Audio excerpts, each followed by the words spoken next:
you were born in the late 90s and into the 2000s, your ecosystem is climate change is going to kill us all. The government hates you and is trying to kill you. The healthcare system wants to kill you and murder you. And they don't have humans to walk through that with them. We've just handed them cell phones.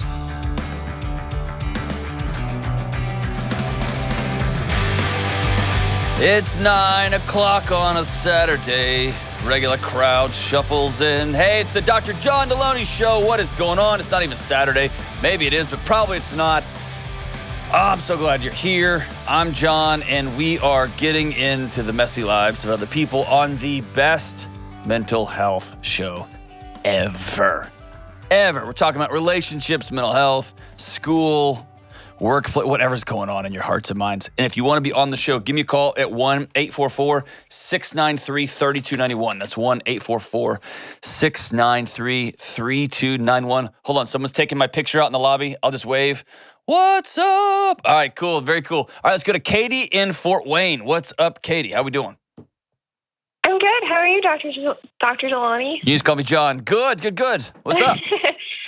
Well, I have a little bit of a more broad question, but I think it's something that a lot of listeners can relate with. So I work at an after-school program with middle school students, so they're between 11 and 13, and the large majority of them bring in a lot of emotional baggage and trauma. Mm-hmm. So I guess my overarching question is, how do we come alongside them and meet kids where they are and help them work through their trauma in a way that they can trust us? Oh, that's so hard. That's a lot.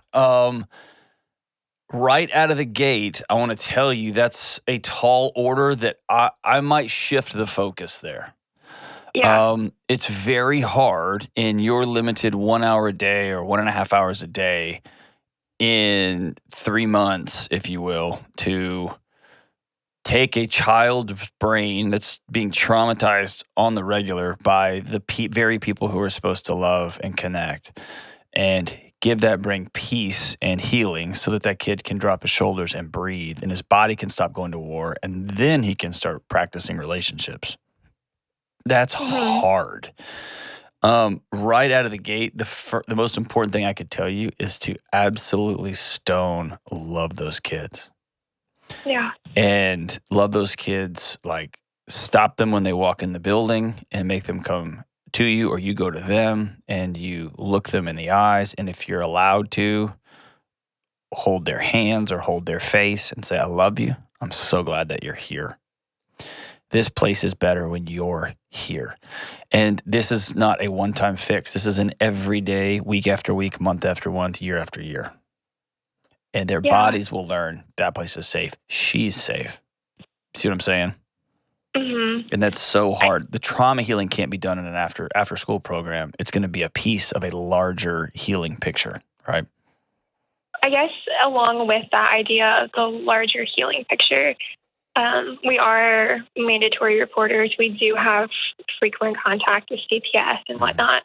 So how do we communicate that people like CPS or counselors that the school has connections to the kids with, different things like that, how do we present that in a way that isn't harmful? Because a lot of these kids have told us that CPS only makes everything worse and whatnot. So how do we, I guess, show that people are trying to be advocates for them? You have to build trust outside of the event, outside of the moment, right? It's, I'm trying to think of an example. Like, I have lived my life in a way and done my life in a way and supported people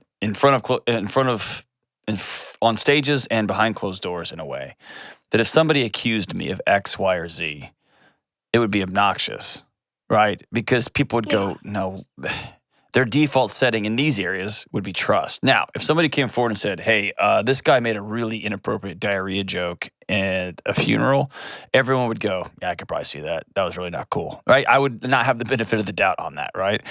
But when it comes to some big egregious thing, people's default setting would be no way, right? And so trying to win the battle of Here's a great example. This one's hard. I was working with a kid at a center that dealt with traumatized children, and I was giving a trauma assessment to this child. And it was, in fact, the brother and sister we're doing it together. And it's like a TFCBT intake form, and we're trying to gauge the ACEs, and we're trying to gauge like where they are and how much trauma they've experienced when they came here. And this was a really important moment. I was with Dr. Robinson, and she is an important mentor for me. She was watching me do this, and so I did the intake, and their trauma score was basically 0. And their parents had left. I mean, it was maybe 1 or 2. Their parents had left them, and their grandparents were now taking over. And granddad got in trouble, got a DWI or something like that. And then the house got stormed. Like, police officers showed up. It was a big whole thing. They took the kids out, put them in a van, and took them out. And I looked at the trauma scores, not what I was expecting, because usually when I did it, they were relatively high. And I looked at her, and she looked at me and said, and now their trauma begins today. Their trauma begins now. And I was like, oh, they're going to be worse off because of the system. We overstepped. We being our community overstepped. And the answer was yes. Right? So we took kids that their lives looked very different than ours, but it was a mess. And then we stormed their house, dragged them out of their house, put them in a car, and then dropped them off at a residential treatment center.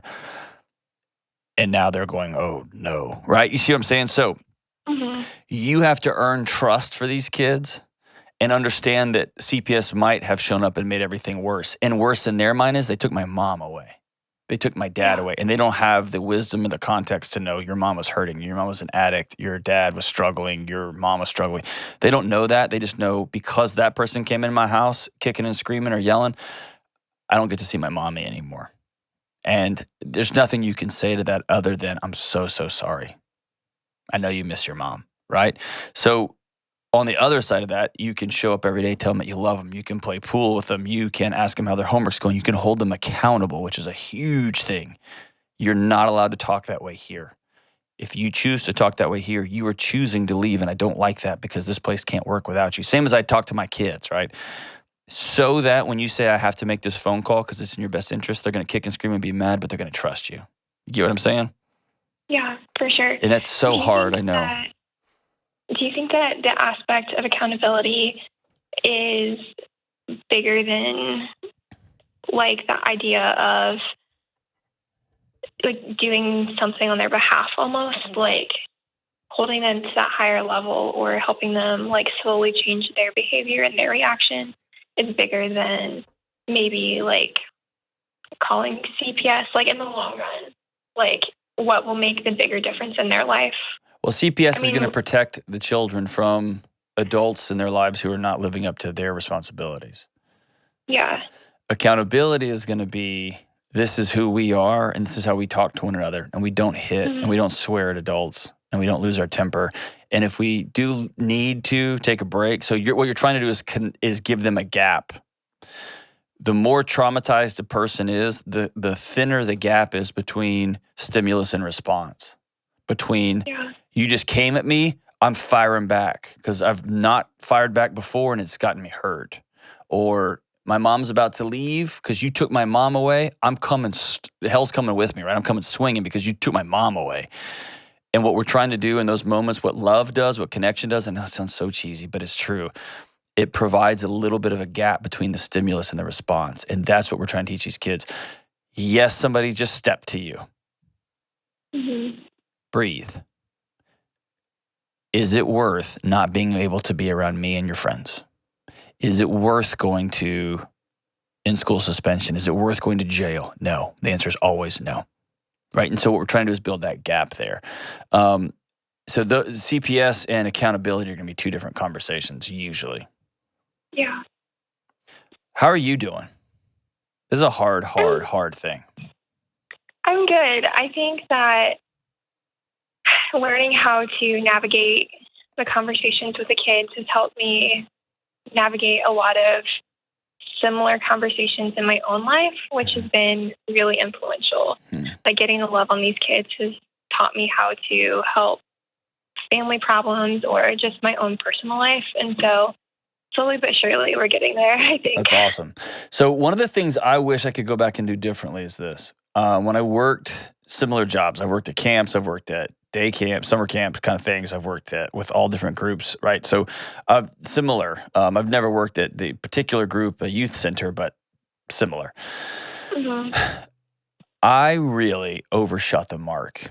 And what I mean by this is I was using these kids as a way to quote unquote change the world, to affect the system. I want things to be different at a global level and then a national level, then a state level and a community level. And I wish I could go back and do that over. Mm-hmm. The way you change things at a global, national level is you love really intensely at the local level. Yeah. So instead of, I want to give your heart peace right now because you're doing a hard job. I'm so grateful you're in your community doing this in Fort Wayne. What I want you to begin to do is to walk into this building, and we're not trying to solve global problems. I'm trying to love these 14 kids as deeply as I possibly can in the hour and a half that I got them. Yeah. Does that make sense? And it takes a lot of bricks out of your backpack. You're not carrying the weight of the world on your shoulders. You're carrying the love of these 14 kids. Yeah. And before they get there, I'm going to write them each a letter. I'm going to hand it to them before they go because they're going to hold something that they got from me that just says, I love you. I'm so glad I got to be with you today. Right? Little things like that change family trees because they're going to have, for the first time in their life, they're going to have a picture of what love is. They're going to have a picture of what connection is. They're going to have a picture of fill in the blank, right? And by the way, not all these kids' parents are terrible. Some of them are just working a lot, right? They're trying to figure out life, and they got great parents who are duct taping 4 and 5 jobs together, just trying to put food on the table because everything's so expensive. And so they don't all have terrible whatever, but they can find connection and love in you. That's hard. And those kids are suffering, huh? Yeah, I think it's slowly gotten worse too. Like just the quality and the quantity of abuse and trauma and the bricks that those kids are carrying in. Yeah. And I think that COVID and just the whole quarantine in the school system has just made everything so different. So working through that's been challenging. Yeah. Well, I'm so grateful you're there. We'll be working through that for years and years and years. That's going to ripple through our communities for... I don't like it, and I'm glad you're there. I'm glad you're there, Katie. For everybody working with and in the lives of young people, whether you're a teacher, whether you're a social worker, whether you are working at an after care program or weekend program or Big Brothers program, seek connection first. Seek, how do I plug into this kid first? And how do I make this kid feel safe? Peace. We'll be right back. Y'all know there are lots of things that make me nuts, but one thing makes me more nuts than anything else: buying a home. And my friends who refinance their homes, they tell me it makes them nuts too. I love living in a new home, but I gotta be honest, I'm no good at buying one. And that's why I'm so thankful for people like my friends at Churchill Mortgage. Churchill is a Ramsey trusted provider who we've been sending people to for over 20 years to help with home mortgages. Why? Because they're committed to doing what's right for you. And that means walking you through paperwork that's way over your head. That means making sure you get the right mortgage that you can pay off as soon as possible, and they don't try to upsell you a bunch of nonsense that's gonna hurt you down the road. And most importantly, when you're making this big life change, you can actually breathe because you got an expert and a team who have your back. Listen, if you're about to buy a home and make a big change, save yourself the headache and call Churchill Mortgage today at 888-LOAN-200. Trust me, that's 888-LOAN-200.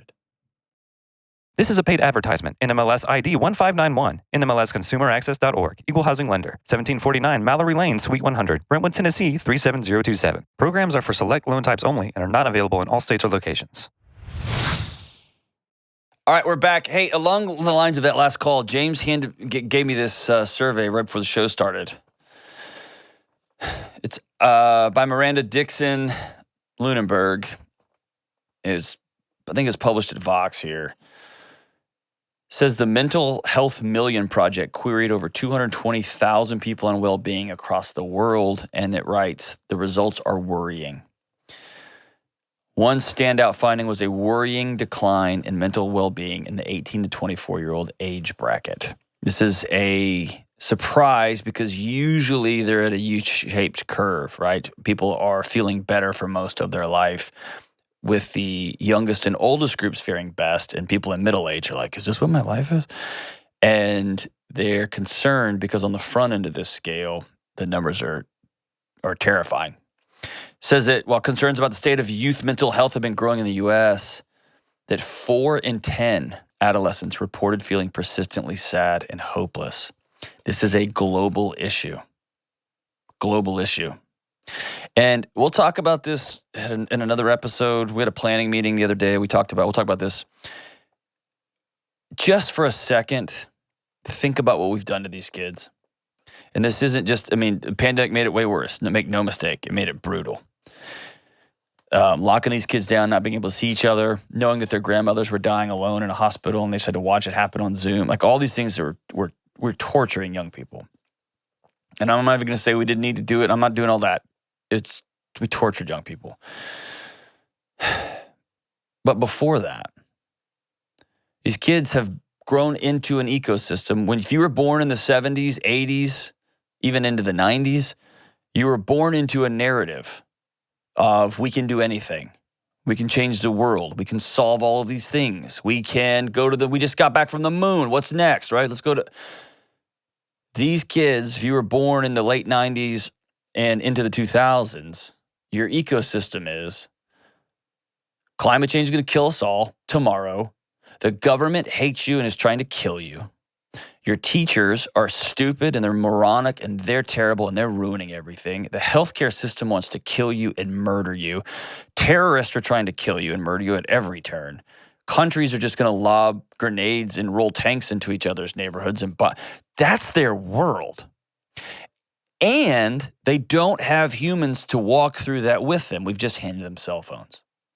And so if you go and look at some of the great research on kids who have grown up in war zones, it's the human connection. How are they even functioning? It's because they had people.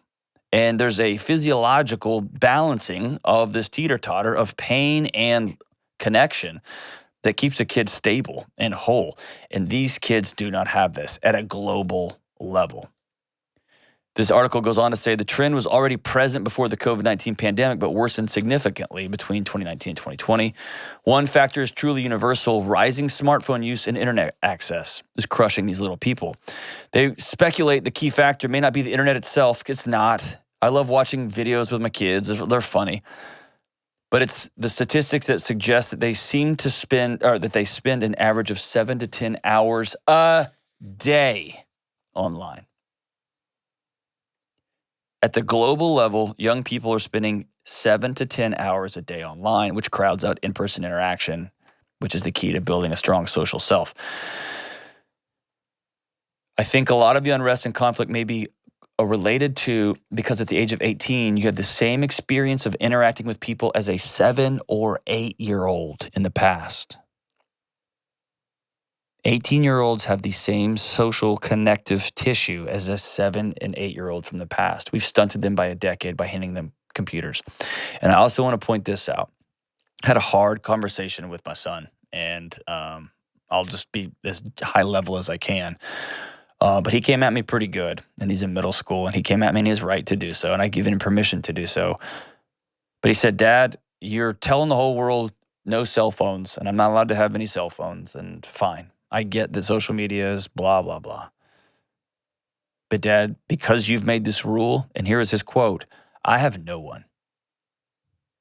I don't have anyone to text.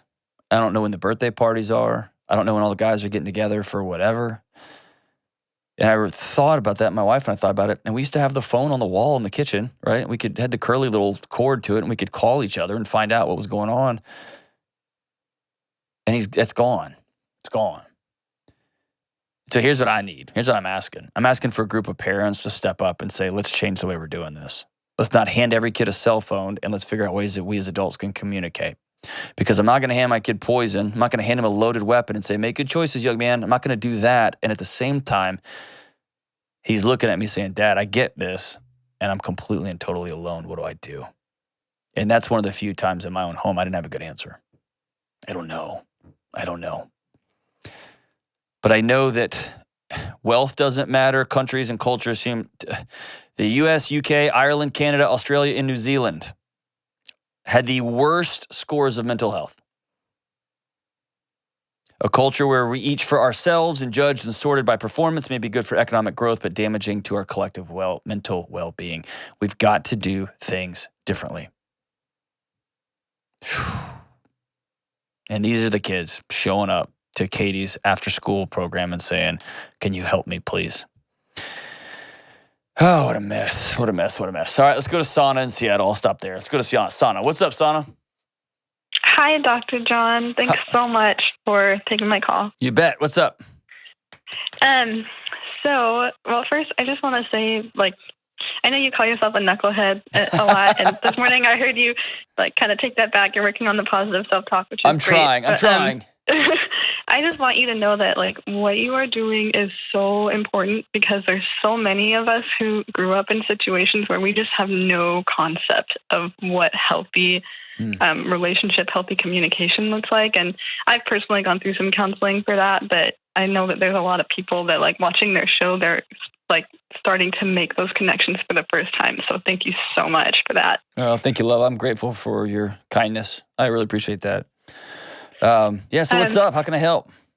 Yeah, so I'm calling because my husband has severe misophonia. No, really?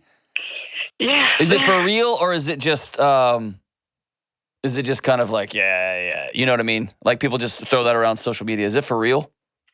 Yeah, no, it's for real. It's not, you hear people on social media saying oh, I hate the sound of people chewing. It's no, this is actually a daily struggle for him.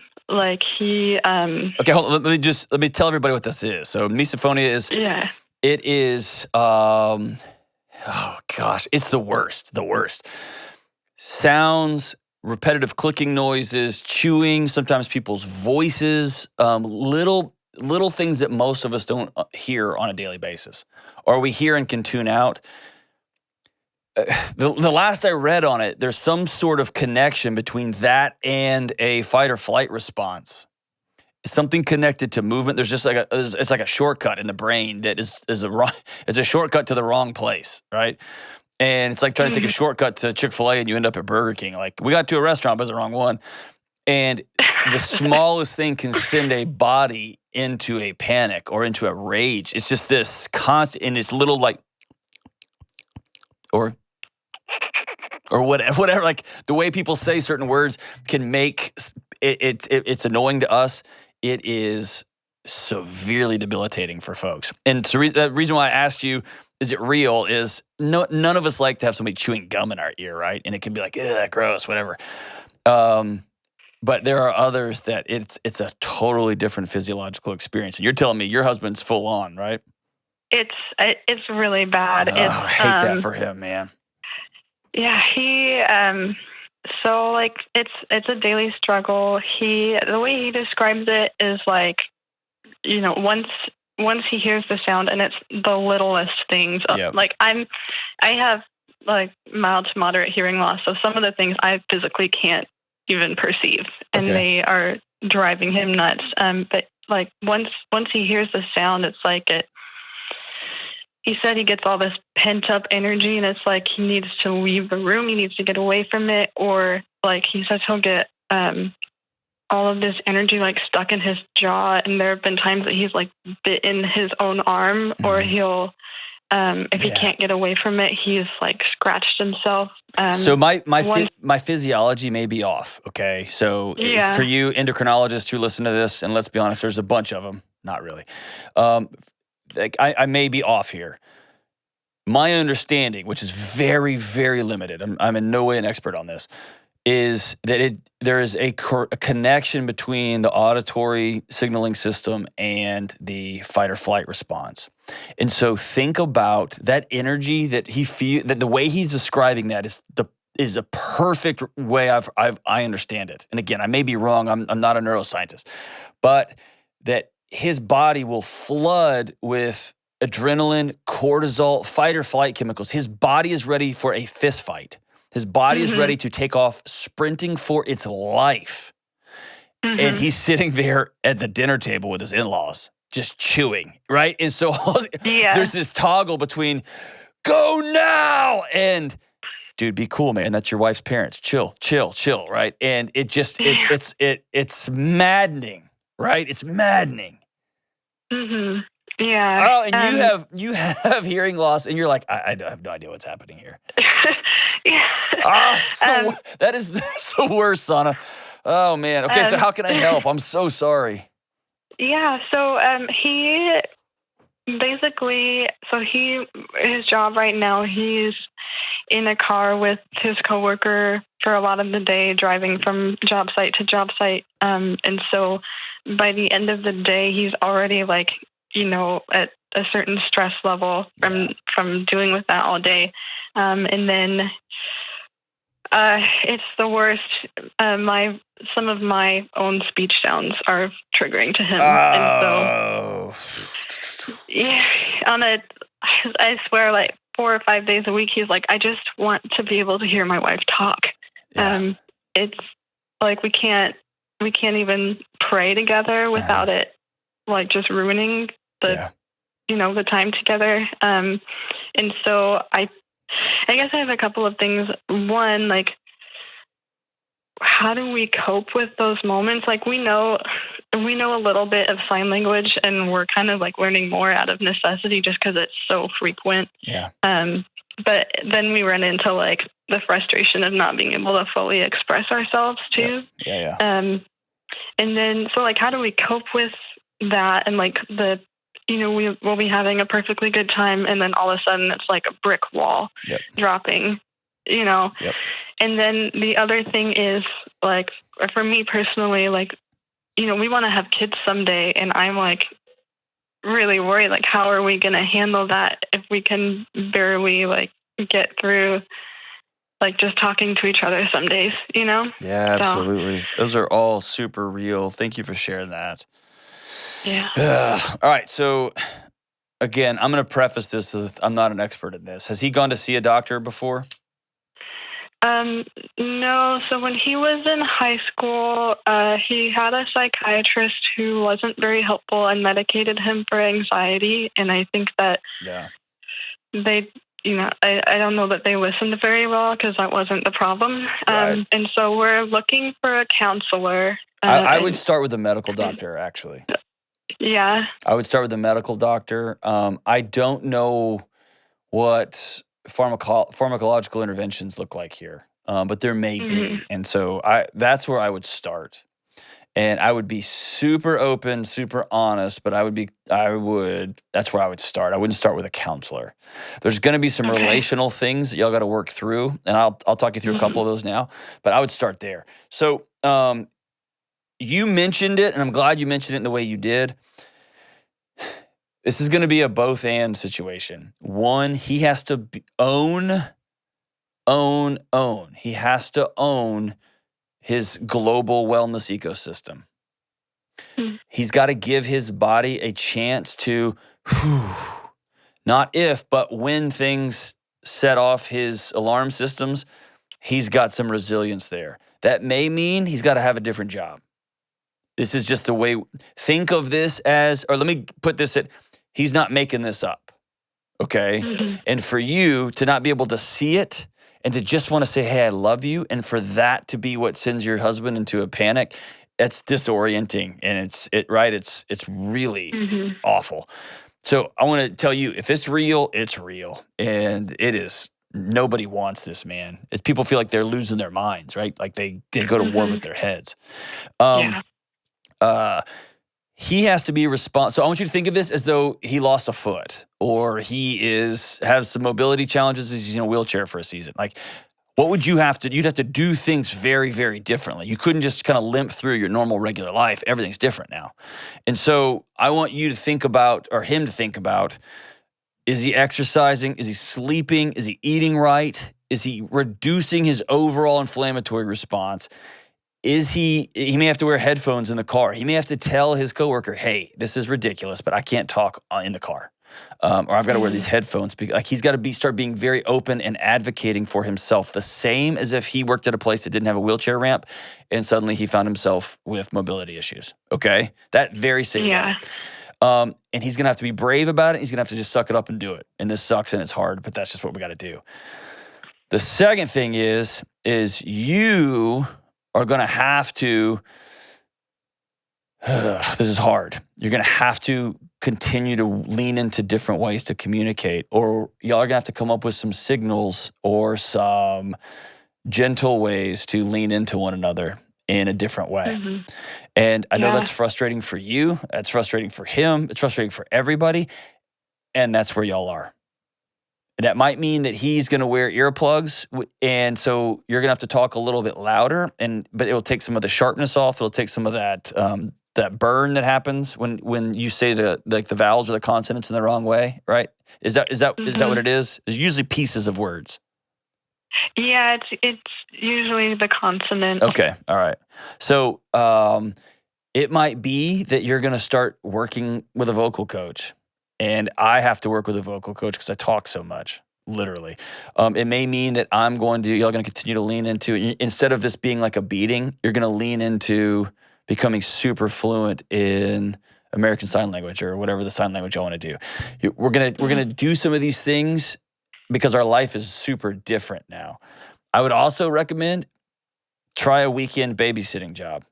Not now, but wait for a couple of months when he's got his wellness under control, when y'all are working on different ways to communicate. And then I want y'all to have a friend let you keep their kid for a weekend, or an in-law or relative let you keep their kid for a weekend, and you can begin to practice. Because this isn't going to be whether he loves his kid, of course he is, and whether he loves you, of course he does. This is going to be, will his body allow him to have a child in the house, right? And so let's just practice that. Let's not overthink it. Let's just practice it and see what that's going to be like. And it's going to be really tough. Y'all are going to have a different set of challenges. The same as if he had another more visible disability. The same as if you had a more visible disability, right? Can you do those things? Because a part of me wonders, are you out? Are you not interested in going through all of this?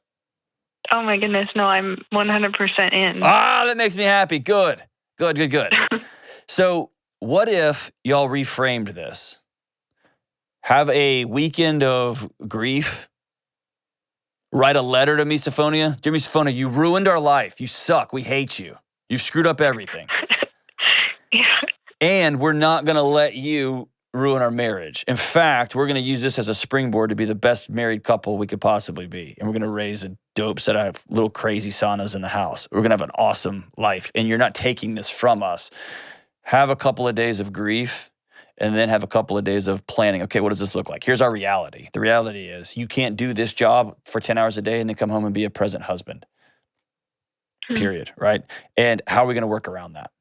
You can't do this job 10 hours a day and not have boundaries at work and come home and be a present father one day. It's just not it's not the card. So either you got to do something different, you got to do your job different, whatever. And then y'all are going to start working on new ways to communicate together. And I think if y'all change oh my gosh, we're just dragging ourselves through this, instead of that attitude, turning and facing it and running directly into the middle of the darkness, saying, we're turning on all the light switches, suckers. We're going to be able to talk in multiple, right? If you enter with that sort of attitude, we're going to storm the gates of hell together. Man, this could be really fun because y'all going to develop your own way of communicating that nobody else has. It's going to be a beautiful, interactive way. So that's the best I can do. Please, y'all go see a doctor together who might give you some, like, you can take this one thing, or there's a couple of supplements that help with the auditory response system that help. Who knows? I don't know where any of that stands. Definitely worth going to see a medical doctor. And then as y'all are working through new ways of communicating, it's going to bring up old stories. Then you may want to loop back and meet with a counselor, okay? But I'm proud of you. Thank you for loving that guy. Thank you for being 100% all in. Whew, she's got to live a different life now. It sounds so dismissive. Just change everything. It's cool. And yet, that's what you got to do. We'll be right back. Have you ever thought about how a lot of us would drop anything to help somebody else, but we often don't give ourselves the same level of care? We spend time, energy, money on everyone else, But when it comes to making time for vacation, for exercise, for talking with a mentor, for sleep, even going to therapy, we don't do it. And we don't even realize it. We don't even think about it. You are worth it. This month, BetterHelp Online Therapy wants to remind you that you are important, that you are worth being well, and therapy is a super important way you can show up for yourself. BetterHelp is online therapy that offers video, phone, even live chat sessions with your therapist. You don't even have to see anyone on a camera if you don't want to. It's more affordable than in-person therapy, and you can be matched with a therapist in under 48 hours. Today, Dr. John Delony Show listeners get 10% off their first month. So decide to invest in yourself. You are worth it. And go to betterhelp.com/Delony to get 10% off. That's betterhelp.com/Delony. All right, we're back. Let's take one more. Let's go to Chad in St. George. Man, hey, Chad. Yeah. How we doing? We're doing good. I'm glad to be on. Thanks, man. Hey, I drove through St. George last year on the way to a speaking engagement. Mm-hmm. What a stunning, beautiful place.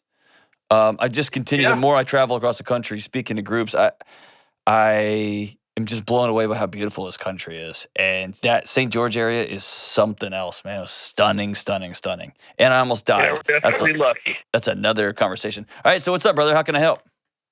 Okay, so I got to give some backstory before I get to my question or my advice. So, our father died the end of July. Oh man, I'm sorry. What did he die of?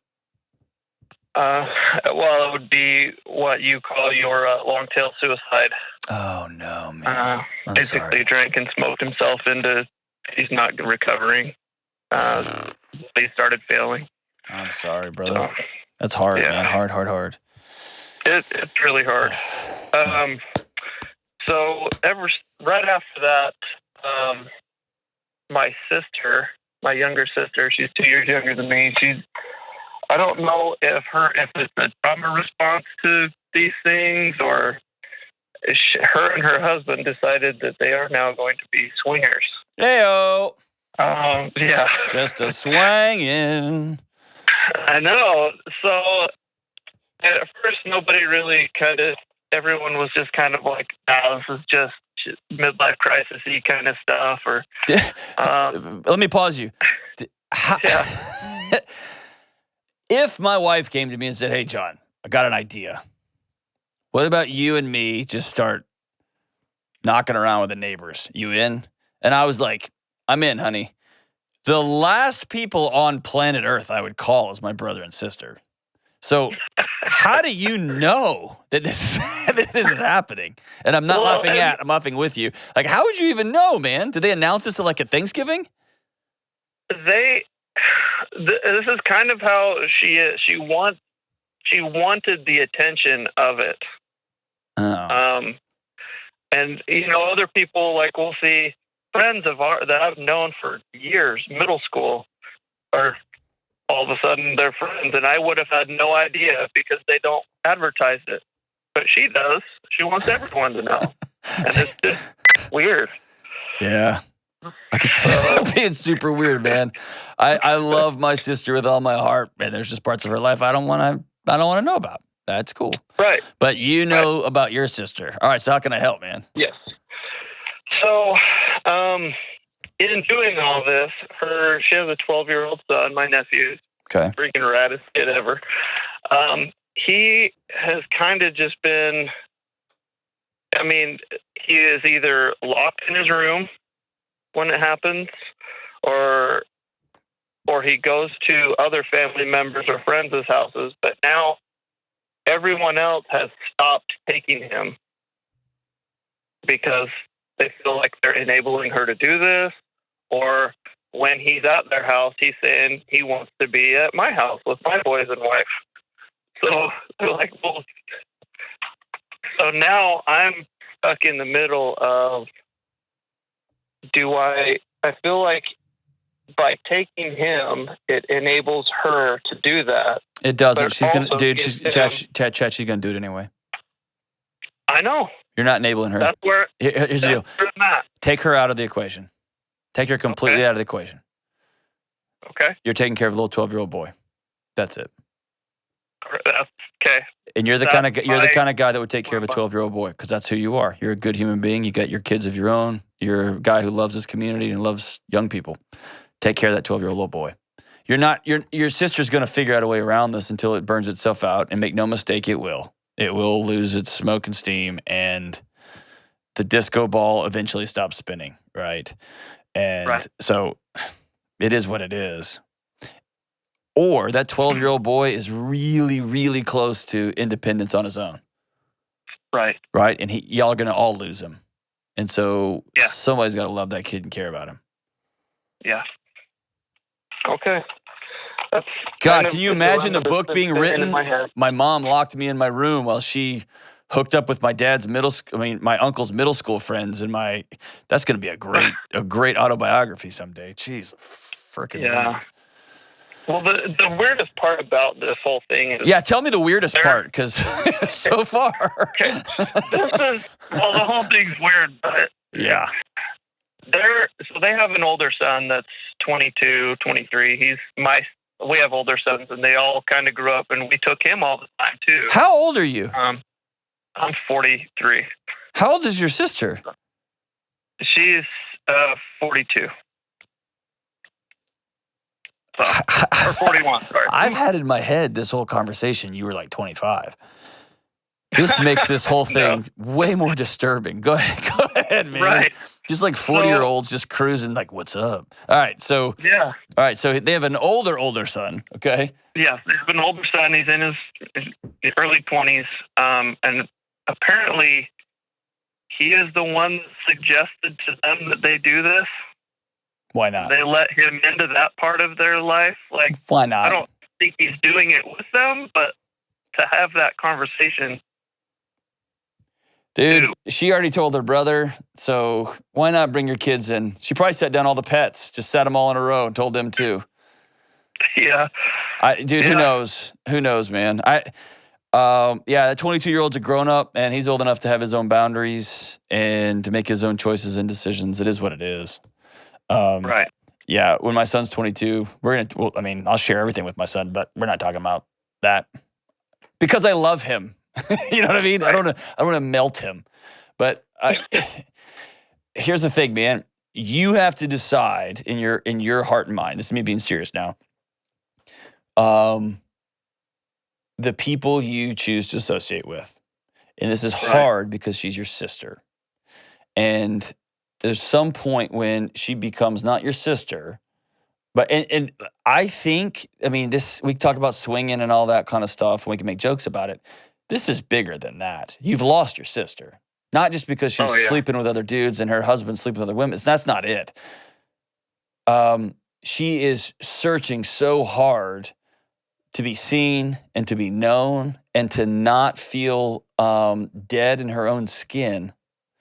That ways she can fire off firecrackers underneath her own skin to prop herself up is to go get her heart rate racing for 30 minutes with a stranger, to try to get a rise out of you and the other family members. Look at me, look at me, look at me, look at me. And that's a little girl in that little body saying, somebody tell me you love me. Somebody see me, right? So the whole thing is heartbreaking, and it's easy to point to the one thing that's like, swinging, just because that sounds funny, right? But you can point to that. But this is a story of a brother who's losing his little sister. Yeah. Right? And that sucks, and it's heartbreaking. And it puts you in a position to say, here's my boundary. While you're trying to figure out love, this is what connecting with me looks like. And if you want to opt out, I'm going to be heartbroken, but you're free to do that.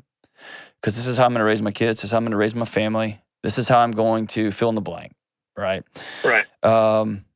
And by the way, if she circles back and joins the fold, and I say that like with a smirk on my face, like if she circles back and said, "Hey, dude, I kind of lost it," and her husband choose to still do this once a month, I still wouldn't have a problem with her eating dinner at my house. It's my sister.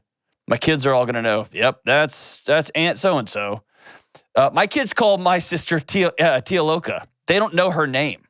My sister gave them that name. That's Spanish for crazy aunt. They gave, like, my kids think that my sister's name is Tia Loca. So, I mean, they just know, like, yeah, that's Aunt so-and-so, right? They get that. This is about, I've got to draw boundaries. And my guess is she's talking in ways that you don't want around your kids. You're worried about the fact that she's locking their 12-year-old son. 12 is old. My son's 12, right? Locking this kid that knows what's going on in this house in his room. I mean, that whole thing is a mess, man. And so this is about a brother who's losing his little sister. This is about a guy trying to take care of a 12-year-old kid. Let's take all the big flashy stuff and the signs and the oh my gosh and the take all that off the table, man. Grieve the loss of your sister. Come up with your boundaries there, and then love and take care of this little 12-year-old kid. And if it crosses over into, hey, she locked him in there for a day, call CPS. Yeah. Call the authorities, because you can't lock a child in a room and not give them food, not give them water, all that kind of stuff, right? Yeah. Well, I don't know how many times that's happened, but I do know that, like, hey, here's a Xbox, have fun in there, don't come out, you know? Right. So, and again, that's different than I put a padlock on the door while we're in here, and I'm going to put a padlock on the door. You can't come out. Like, there's difference there, right? But ultimately, you have to grieve the loss of your sister, and you have to make some choices. Am I going to accept this new behavior? Am I going to accept this new relationship that she's that she's choosing to, or am I going to draw the boundaries for me and my family? And how and when am I going to love this 12-year-old little boy? And I wouldn't let any of the other nonsense cloud it, okay? It's just going to make it more complicated. Okay. You can also tell her when she's like, oh, yeah, and then last weekend you can stop her and say, I do not want to hear about your sexual exploits. You're my sister. Stop. Yeah. And I don't give it any attention. She'll say it, and I just, she wants the attention. I'm not giving it to her. I just don't.